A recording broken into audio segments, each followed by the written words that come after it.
right, let's begin. I believe episode 6, if I'm not mistaken. I'm pretty sure this is 6. So we left off talking about some documentaries, some sports documentaries. We're going to transition a bit. Covered the majority of that list. I think we got a good idea of what's out there on Netflix. I'm sure most of you already watched a lot of them that I covered. Or you can search online on Netflix or Hulu and just type in sports documentaries and you'll be able to find some there too. So we're gonna transition into some fascinating facts about famous athletes that most of us don't know about. So let's get into this real quick. I'm gonna try to get through a good amount of them in this one, and then I'll do another episode picking up where we left off. So let's begin. First one is Robert Griffin III of the Washington Redskins. So here's a fact that will make you feel old. At least that's how it made me feel. Redskins quarterback Robert Griffin III was the first starting QB in the NFL to be born in the 1990s. Even Colts starter Andrew Luck, who was selected one place ahead of RG3 in the draft, caught the tail end of the 80s. He was born in mid-December of 1989. That does make me feel old. Next, Steven Stamkos of the Tampa Bay Lightning. I'm very familiar with this guy. Very, very familiar with Steve Stamkos. The whole ice hockey thing didn't work out for Lightning star Steve Stamkos. He could have always fallen back on what he knows as a kid growing up in Ontario. His first job was selling steaks at the St. Lawrence market in Markham. From hawking beef to playing hockey. That's a good pun right there. That's funny. Ray Allen, the Miami Heat. His interests and talents extend well beyond the basketball court. Everyone knows he starred in Spike Lee's He Got Game early in his career, but did you know he also played the piano and collects art? Most athletes collect art to some extent. At least from what I've seen, a lot of athletes go because they have these big houses, right? And they have everything else that they already want, so they just, I feel like sometimes just need something to buy, so they'll go and buy some art, or they're truly just collectors like Ray Allen here. So while he does, I would lie to you, I'd also never refer to Allen as a Renaissance man, which the Seattle Times did back in September 2007. Next one is Sebastian Janikowski of the Oakland Raiders. So the Raiders may have taken kicker Sebastian Janikowski in the first round of the 2000 NFL draft, but even Al Davis, the master of bad decisions, must have had some reservations about it. Janikowski's rookie contract included a clause which stated he had to return $25,000 to the team for any game time missed due to suspension, basically for any reason unrelated to an injury sustained in uniform. He absolutely had to submit to routine drug testing. Also had to submit. If only Davis had thought to do the same thing with everyone else he drafted from that point on. I'm assuming Janikowski was notorious for missing game time. Sounds like it. Steve Smith, the Carolina Panthers. Believe it or not, one of the Panthers' wide receivers, Steve Smith, his favorite television show growing up was I Love Lucy. I didn't know that. I know the show, very familiar with it. Haven't watched too much of it, but I know the name.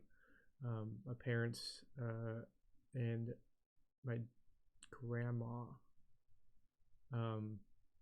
would watch it with her. So Smith didn't actually have a color television until he was a teenager and was surprised to learn the show is actually in black and white.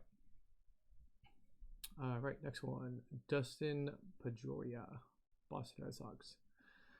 Although things reportedly spiraled out of control towards the end of the former Red Sox manager Terry Francona's tenure in Boston, it wasn't all fried chicken, wings, and beer. The second baseman, Dustin Pedroia used to enjoy a friendly game of cribbage each day, which is a card game that looked to be equal parts boring and complicated. But see, the boring, complicated games are like the strategic mind games, right? They're the ones that have a lot of strategy in their head, like chess or checkers, right? Um, I would honestly probably find it boring and confusing or complicated, but to people like Pedroia, it's probably fun because that's just how their mind works, right? Um, so, I mean, teach their own, right? Yamir Yager, the New Jersey Devils, stellar player. So right winger Yamir Yager was such a big deal while playing with the Penguins in the early 90s that the sounds from his 21st birthday party in the Pittsburgh nightclub were actually broadcast live.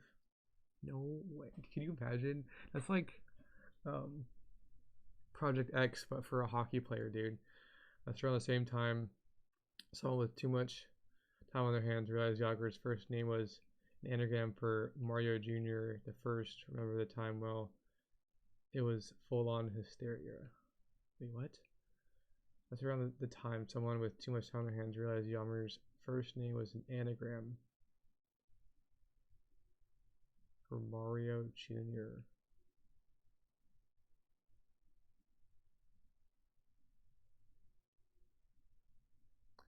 What?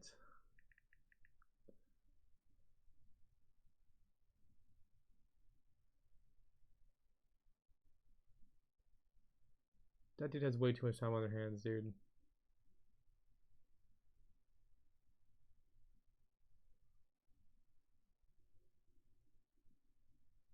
Way too much time on their hands for sure.